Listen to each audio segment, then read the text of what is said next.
श्री कृष्ण ने बताया, बुढ़ापे में औलाद साथ क्यों छोड़ जाती है। हर औलाद को 5 ज्ञान की बातें पता होनी चाहिए। एक बार की बात है, भगवान श्री कृष्ण मथुरा में अपने भक्तों के साथ बैठकर जीवन के महत्वपूर्ण पहलुओं पर चर्चा कर रहे थे। तभी एक वृद्ध व्यक्ति उनके पास आया और दुखी स्वर में बोला, हे प्रभु, मेरी औलाद ने बुढ़ापे में मेरा साथ छोड़ दिया है। मैंने अपना सारा जीवन उनके लिए समर्पित कर दिया था, फिर भी वे मुझे इस अवस्था में अकेला छोड़कर गए। श्री कृष्ण ने मुस्कुराते हुए कहा, वत्स, यह संसार का नियम है, परंतु इस स्थिति से बचने के लिए हर औलाद को 5 ज्ञान की बातें पता होनी चाहिए। अगर हर व्यक्ति इन बातों को समझे और जीवन में उतारे तो वह न केवल अपने माता पिता के प्रति कर्तव्यनिष्ठ रहेगा, बल्कि स्वयं का जीवन भी सार्थक बना सकेगा। लेकिन मैं वह 5 ज्ञान की बातें बताने से पूर्व मैं आपको एक बूढ़े गिद्ध की कहानी सुनाता हूँ, जिसे हर औलाद को जरूर सुनना चाहिए और सीखना चाहिए कि हर औलाद को बूढ़े माता पिता के प्रति व्यवहार होना चाहिए, क्योंकि बुढ़ापा तो एक दिन सभी पर आएगा। जो आज बालक है वह कल युवा बनेगा, परसों जवान होगा और फिर आगे बुढ़ापा स्वीकार करना ही पड़ेगा। चाहे कुछ भी कर लो, इसमें किसी की नहीं सुनी जाएगी। ऐसा नहीं है कि कोई व्यक्ति अधिक धनवान है तो वो कुछ रिश्वत दे देगा तो बुढ़ापा उस पर असर नहीं करेगा। ऐसा नहीं है कि कोई बहादुर है, लोग उससे डरते हैं तो बुढ़ापा भी उसके डर से उसके पास नहीं आएगा। चाहे कोई ज्ञानी हो, धनी हो, बली हो या गुणी हो, सबके सारे हुनर धरे के धरे रह जाएंगे जब बुढ़ापा आपके ऊपर आएगा। तब इसलिए यह जानकारी सबको ध्यान से सुनना चाहिए। इस वीडियो से पता चलेगा कि औलाद बुढ़ापे में साथ क्यों छोड़ जाती है। श्री कृष्ण कहानी सुनाना प्रारंभ करते हैं और कहते हैं, किसी जंगल में बड़ा भारी एक बरगद का पेड़ था। उस पेड़ पर हजारों भांति भांति के पक्षी दिन भर गिलोले करते थे, या फिर यूँ कहिए पूरे जंगल में पक्षी उस बट वृक्ष पर विश्राम करने के लिए जाते रहते थे। कुछ पक्षियों का तो वो पेड़ स्थायी निवास स्थल भी था। उस पेड़ पर रहकर पक्षी अपार आनंद की अनुभूति प्राप्त करते थे। कहते हैं, जब हम किसी स्थान पर या किसी व्यक्ति के साथ एक लंबे समय तक रहते हैं तो हमें उससे मोह हो जाता है। इसी तरह उस पेड़ पर रहने वाले सभी पक्षियों को उस बट वृक्ष से मोह हो गया था। एक दिन की बात है, जंगल में सूखा पड़ गया।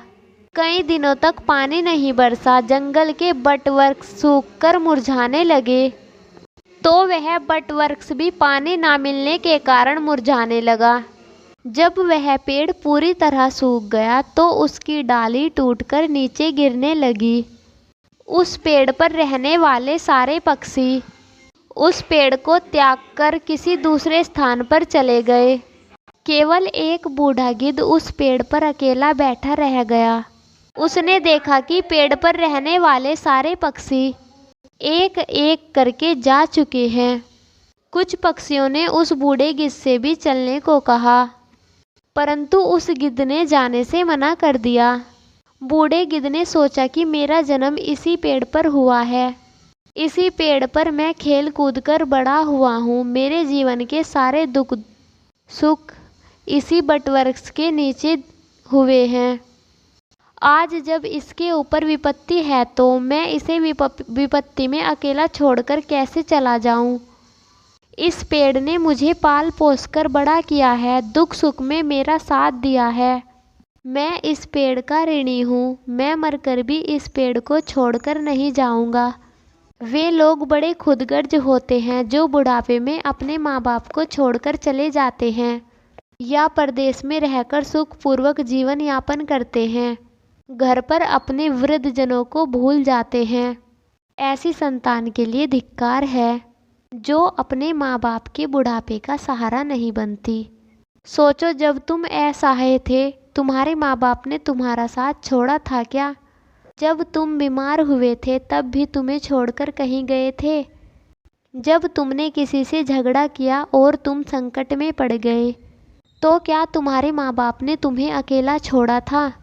जब उनके मन में किसी चीज़ को खाने की इच्छा उत्पन्न हुई थी, तब उन्होंने वो चीज़ तुम्हें छोड़कर कभी अकेले खाई थी क्या?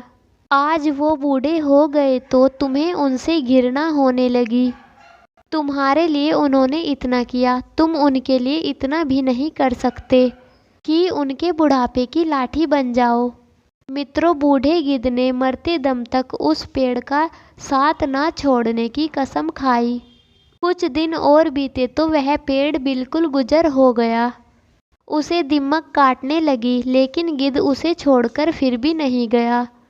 दिन में इधर उधर घूमकर थोड़ा बहुत अपना भोजन जुटा लेता था और शाम होते ही इसी सूखे पेड़ पर आकर बैठ जाता था। इसी तरह कई रोज बीत गए। जो पक्षी उसे छोड़कर दूसरे स्थान पर चले गए थे, उन्होंने सोचा कि गिद्ध काका अभी भी उस सूखे पेड़ पर बैठे रहते हैं, क्यों ना हम सब मिलकर उनके पास चले और उन्हें समझा बुझाकर अपने पास बुला लाए। यही सोचकर कुछ पक्षी बूढ़े गिद्ध के पास गए और उन्हें अपने साथ चलने का आग्रह किया। कहने लगे, बूढ़े काका, तुम यहाँ इस सूखे पेड़ पर बैठे रहते हो। इस पेड़ का जीवन खत्म हो चुका है। मरे के साथ में मरना कहाँ की समझदारी है। कहते हैं वही जीविका श्रेष्ठ है जिसमें धर्म की हानि ना हो।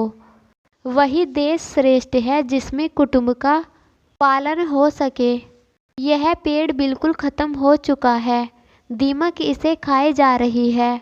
किसी दिन हवा के तेज झोंके के साथ यह गिर जाएगा। फिर तुम कहाँ जाओगे? विद्वान लोग कहते हैं कि शत्रु, कर्जा, अग्नि, बीमारी, इन चारों को समय रहते दवा दे देनी चाहिए।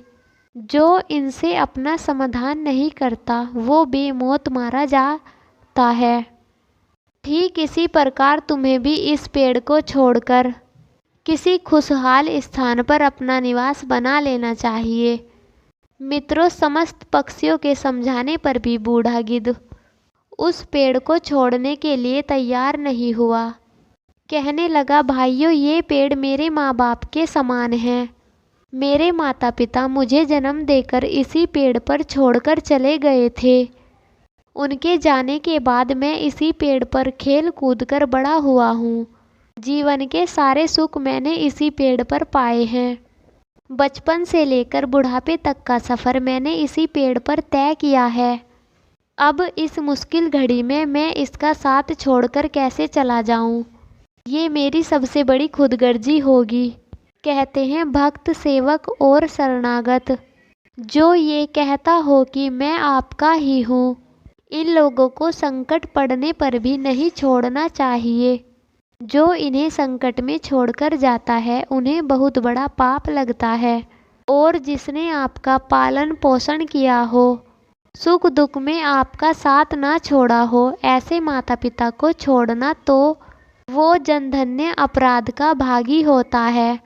उन संतानों को कभी मनुष्य की योनि में जन्म नहीं मिलता। गिद्ध ने कहा, मैं अपनी मृत्यु तक इसी पेड़ पर रहूँगा।